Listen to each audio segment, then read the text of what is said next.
हर नई शुरुआत इंसान को थोड़ा डराती है। हर नई शुरुआत इंसान को थोड़ा डराती है, मगर याद रखिए सफलता मुश्किलों के पार ही तो नजर आती है। मुश्किलों के पार ही तो नजर आती है। नमस्कार दोस्तों, मैं हूं जयेश राजगुरु और स्वागत है आप सभी का इस नए इंटरेस्टिंग यूट्यूब वीडियो में। एक नई शुरुआत करने का समय आ चुका है, एक नए जोश और जुनून से आगे बढ़ने का समय आ चुका है। क्लास 10th हुआ खत्म, रिजल्ट आ गए और अब एक नई शुरुआत की ओर हम आगे बढ़ रहे हैं। Class 11th, specially class 11th commerce के स्टूडेंट्स के लिए ये वीडियो है, जहां पर हम बात करेंगे आज की कैसे क्लास 11th की इस जर्नी को पूरे जोशो जुनून से शुरू करना है। अब आपके जो भी क्लास 10th में रिजल्ट आए हो, परसेंटेज आए हो, उनको पीछे छोड़ करके अब एक नई शुरुआत कैसे करनी है और किस तरह से रोड मैप है, क्या प्लान बना करके आप आगे चलेंगे। आज का ये वीडियो खास है आप सभी के लिए जो 11th कॉमर्स में जुड़े हैं और आगे बढ़ते रहना चाहते हैं, निरंतर अपने आप से बेहतर होना चाहते हैं। ये वीडियो पूरा देखिए अंत तक, ताकि आप समझ पाए कि यार नए सब्जेक्ट्स कौन से हैं, नए चैलेंजेस, नई अपॉर्चुनिटीज कौन सी हैं और वो गलतियां जो हमने 10वीं में की थी उन्हें कैसे नहीं दोहराना है और कैसे गलतियों से सीखते हुए मजेदार तरीके से आगे बढ़ते रहना। तो चलिए शुरू करते हैं।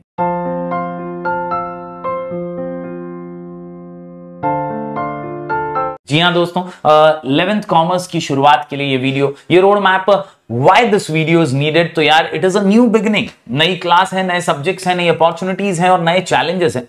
कहीं ना कहीं हमें गलतियों से सीखना है, खुद की गलतियों से तो सीखना ही है, साथ ही साथ ऑब्जर्व करना है, एनालाइज करना है और देखना है कि दूसरे जो गलतियां कर रहे हैं ना वो हमें नहीं करनी है। And that is why learning through mistakes of others is also an important task. ये है road map to excel in class 11th और आपको अवॉइड करनी है वो सारी गलतियां जो आपने जाने अनजाने में क्लास 10th में कर दी थी। तो चलिए आज की इस वीडियो को आगे बढ़ाते हैं और समझते हैं एक एक चीज बारीकी से। दोस्तों let's talk about subjects first in class 11th commerce. अगर आपने कॉमर्स चुना है तो सबसे पहले तो यार कॉमर्स के लिए प्राउड फील करिए कि आप एक कॉमर्स के छात्र बन चुके हैं। दूसरों का मत सोचिए वो क्या सोच रहे हैं, आपको सिर्फ ये सोचना है कि commerce has the power which links like a tower. Commerce has the power which links like a tower, यानी यार दुनिया का कोई भी व्यक्ति हो, किसी भी क्षेत्र में हो, यार कॉमर्स से वो लिंक कर पाएगा पूरी दुनिया से। और कहीं ना कहीं कॉमर्स यानी पैसा, और पैसे की जरूरत तो हर किसी को हर क्षेत्र में होने ही वाली है। इसी से आप जुड़ने वाले हैं, इसी से आप बड़े होने वाले हैं और इसीलिए कॉमर्स आपने ले लिया है तो बस अब हिचकिचाइए मत, ज्यादा ओवर थिंकिंग मत कीजिए, टूट पड़िए और जोरदार शुरुआत करने के लिए तैयार हो जाइए। ये है आपके सब्जेक्ट्स दोस्तों। बुक कीपिंग एंड अकाउंटेंसी की बात करें सबसे पहले तो यार ये हार्ट एंड सोल है कॉमर्स का। कहीं ना कहीं बुक कीपिंग एंड अकाउंटेंसी जो है ये एक ऐसा सब्जेक्ट है जो आपको हिसाब किताब की दुनिया में अव्वल बनाएगा। कहीं ना कहीं ये एक ऐसा सब्जेक्ट है दोस्तों जो आपको अकाउंट से अवगत कराएगा। बिजनेस करने वाले हैं या सीए करना चाहते हैं या सीएस करना चाहते हैं या जिस भी क्षेत्र में आप कॉमर्स लेकर आगे बढ़ना चाहते हैं ना, अकाउंटेंसी ये उसकी जड़ है, ये उसकी बुनियाद है। अकाउंट्स ये आपको हिसाब किताब सिखाएगा। कहीं ना कहीं दोस्तों क्लास 11th के अकाउंट्स की बात करें तो यार यहाँ पर बेसिक टर्मिनोलॉजी से शुरुआत होगी। यहाँ पर आप बेसिक अकाउंट्स सीखेंगे, बेसिक जर्नल एंट्री से शुरुआत होगी। ट्रांजैक्शंस यानी लेन देन बिजनेस में कैसे होता है, कैसे परचेज सेल होते हैं, कैसे डेबिट क्रेडिट होता है, ये सारी बातें आप basic book keeping and accountancy में इस साल सीखने वाले हैं। बात करें दोस्तों इकोनॉमिक्स की तो ये दूसरा महत्वपूर्ण सब्जेक्ट है आपके कॉमर्स सेक्शन का। और यहां इकोनॉमिक्स में हम कुछ हिस्सों में कॉन्सेप्चुअल क्लैरिटी के साथ माइक्रो इकोनॉमिक्स और मैक्रो इकोनॉमिक्स सीखेंगे, यानी स्मॉल इंडिविजुअल लेवल पर अर्थशास्त्र हमारा देश कैसे चलता है, इकोनॉमी कैसे चलती है, और मैक्रो लेवल पर overview of the whole economy इस पर्टिकुलर सब्जेक्ट में हम सीखेंगे। तो basically it is about the nation first. यहां पर नेशनल इकोनॉमी को हम समझने की कोशिश करते हैं, क्या चैलेंजेस हमारा देश फेस करता है एज ए इकोनॉमी, वो समझने की कोशिश इस साल हम इकोनॉमिक्स में करेंगे। दूसरा सब्जेक्ट इकोनॉमिक्स। उसके बाद आता है organisation of commerce and management, OCM। जी हाँ, ये एक ऐसा सब्जेक्ट है महाराष्ट्र बोर्ड का जो आपको एक एंटरप्रेन्योर बनाता है, एक अच्छा सक्सेसफुल मैनेजर बना सकता है। ये एक ऐसा सब्जेक्ट है जो आपको ओवरव्यू देता है कि यार मैनेजरियल स्किल कैसे डेवलप करनी।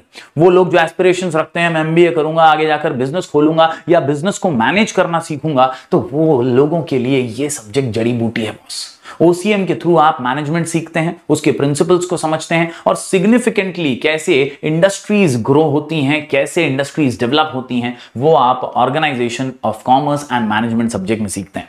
इसके अलावा मैथ्स, ये आपका पुराना सब्जेक्ट है, पुराना दोस्त है, कई लोगों को पसंद, कई लोगों को नापसंद। ये एक ऐसा सब्जेक्ट है जहां पर पोर्शन वास्ट है क्लास 11th और 12th में, लेकिन ये यार आपकी क्षमता को बूस्ट करने में, बढ़ाने में, कैलकुलेशन, हिसाब किताब में बहुत मदद करने वाला सब्जेक्ट है। हालांकि अगर आपको इससे नफरत है, आपको ये पसंद नहीं है, तो यार आपको चुनने का मौका दिया गया है। आपको एसपी सेक्रेटरियल प्रैक्टिस जैसा सब्जेक्ट साथ में दिया गया है, जो कि करियर में बहुत ऊंची उड़ान भरने में आपको मदद कर सकता है। जी हाँ, एसपी ये कोई छोटा मोटा सब्जेक्ट नहीं है। यहां पर आपको बहुत मजा आएगा एसपी पढ़ने में, जहां आप शेयर्स के बारे में पढ़ेंगे, सेक्रेटरियल प्रैक्टिस आप सीखेंगे, कहीं ना कहीं मीटिंग्स कैसे कंडक्ट कराई जाती हैं, क्या क्या नॉर्म्स होते हैं, क्या क्या रूल्स एंड रेगुलेशंस होते हैं कंपनीज के अंदर, बड़ी बड़ी क्या सेक्रेटरी का रोल होता है, वो सारी बातें आप एसपी सब्जेक्ट में सीखते हैं। इसके अलावा लैंग्वेजेस की बात करें तो हिंदी, मराठी, उसके ऑप्शन में आईटी इंफॉर्मेशन टेक्नोलॉजी सब्जेक्ट होता है। ज्यादातर कॉलेजेस में यही ऑप्शंस जो है प्रोवाइड कराए जाते हैं, हिंदी, मराठी और ऑप्शन में आईटी, तो ये भी आपको मिलने वाला है। और आखिर में इंग्लिश सब्जेक्ट, जो कि आप पहले से पढ़ते आ रहे हैं, यहां पर थोड़ा लिटरेचर डाला गया है, नॉवेल्स डाले गए हैं और ग्रामर का भी सेक्शन यहां पर आपको मिलेगा। तो कुल मिलाकर के 6-7 सब्जेक्ट का आपका कॉम्बो बनेगा और ये 6-7 सब्जेक्ट मिलकर ही आप अपना 11th और 12th junior college Maharashtra board का क्रैक करने वाले हैं। उम्मीद करता हूं दोस्तों ओवरव्यू आपको मिला होगा।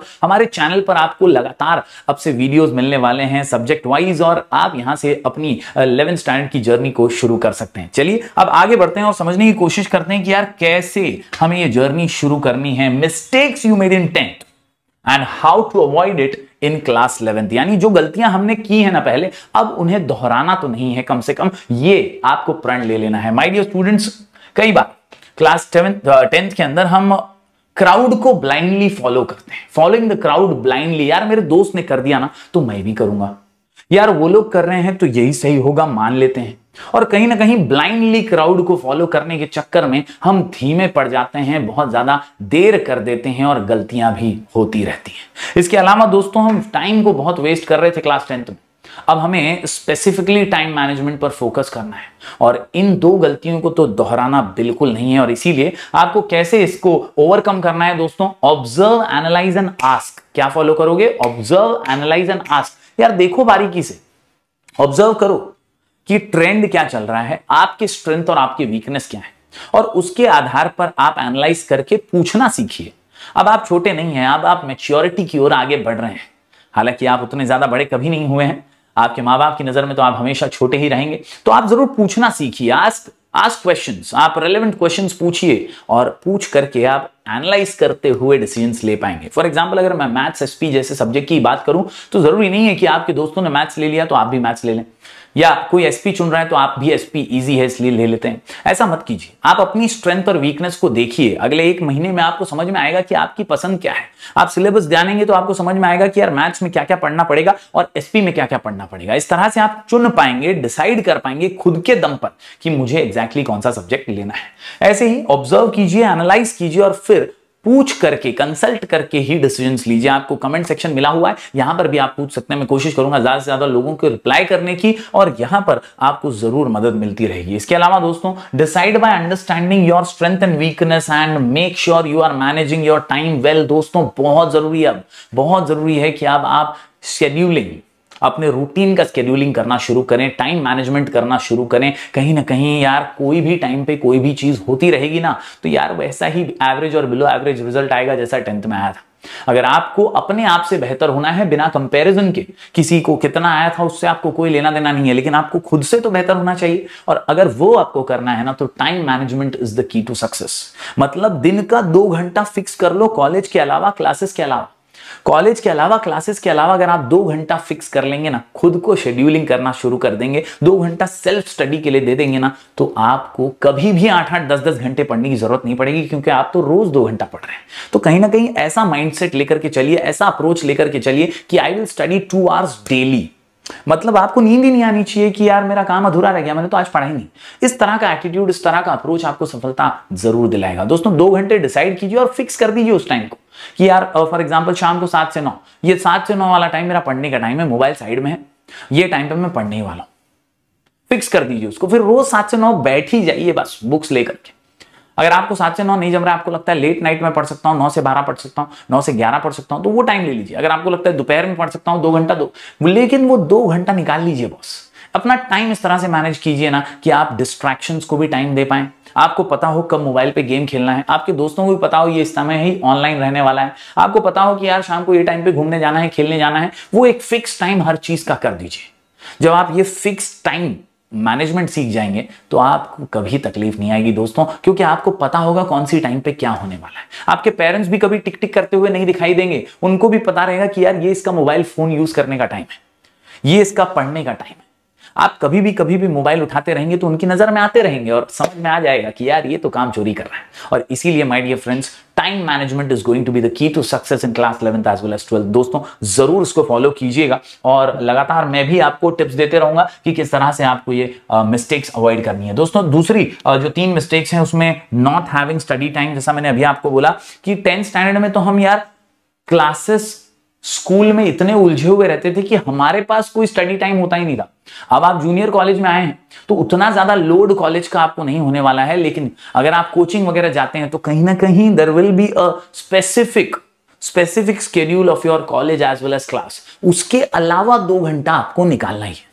ये आज ही प्रण ले लीजिए इस वीडियो के अंत तक कि नहीं यार ये बात जो सर ने बोली है ना, ये मेरे को करना ही है। कैसे भी करके 1 घंटे से शुरुआत करो, 1.5 घंटे से शुरुआत करो, लेकिन 2 घंटा अपना बना लो जहां पर आप पूरे दिन में कोई भी 2 घंटा other than college, other than your classes, other than your coaching, you are going to study on your own. Self study के लिए टाइम निकाल लीजिए। Not having a study time is a big mistake which you did in class 10th। अब आपको fixed study schedule के साथ आगे बढ़ना है। इसके अलावा प्रोक्रेस्टिनेट नहीं करना है। प्रोक्रेस्टिनेट करना म्हणजे सोचते रहना, विचार करते रहना, मी असं करणार, मी तसं करणार, असं होऊन जाईल, तसं होऊन जाईल, ऐसा मत सोचिए।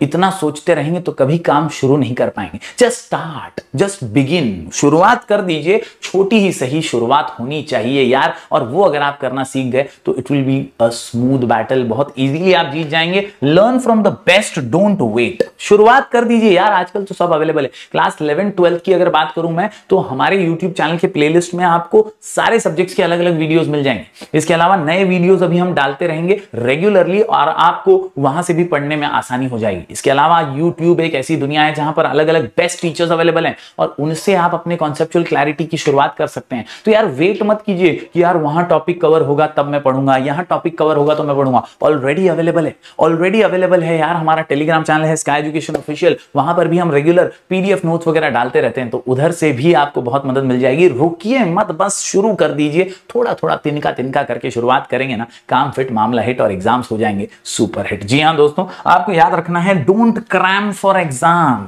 10th स्टैंडर्ड में हम यही करते थे, यूनिट टेस्ट आ रहा है चलो पढ़ लेते हैं, सेमेस्टर आ रहा है चलो पढ़ लेते हैं, प्रीलिम्स आ रहा है चलो पढ़ लेते हैं, अरे बोर्ड एग्जाम आ गया अब तो पढ़ना ही पड़ेगा। कहीं ना कहीं एग्जाम ओरिएंटेड सोचा करते थे और जब एग्जाम नजदीक आता तब पढ़ने बैठते थे।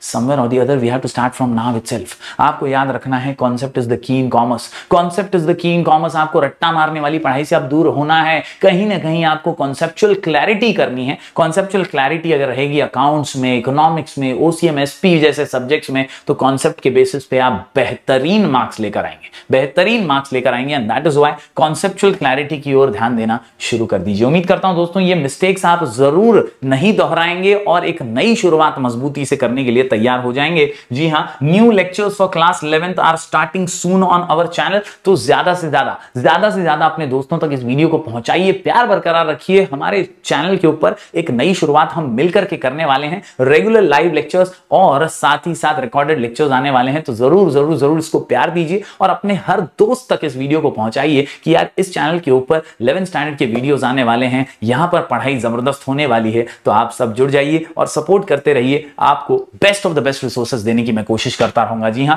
Book keeping, accountancy, economics, OCM और SP के वीडियोस लगातार आपको मिलते रहेंगे। आप प्लेलिस्ट सेक्शन में जाएंगे तो वहां पर भी आपको हेल्प होती रहेगी और एग्जाम ओरिएंटेड काम जरूर हमारे टेलीग्राम चैनल और हमारे ऐप के जरिए हम आपको पहुंचाते रहेंगे। तो जरूर आप डाउनलोड कर लीजिए हमारा ऐप स्काई एजुकेशन। ये ऐप के ऊपर आपको practice test, basic practice test मिलती रहेंगी। इसके अलावा PDF नोट्स और स्टडी मटेरियल भी हम यहां पर प्रोवाइड कराते रहते हैं एब्सोल्युटली फ्री।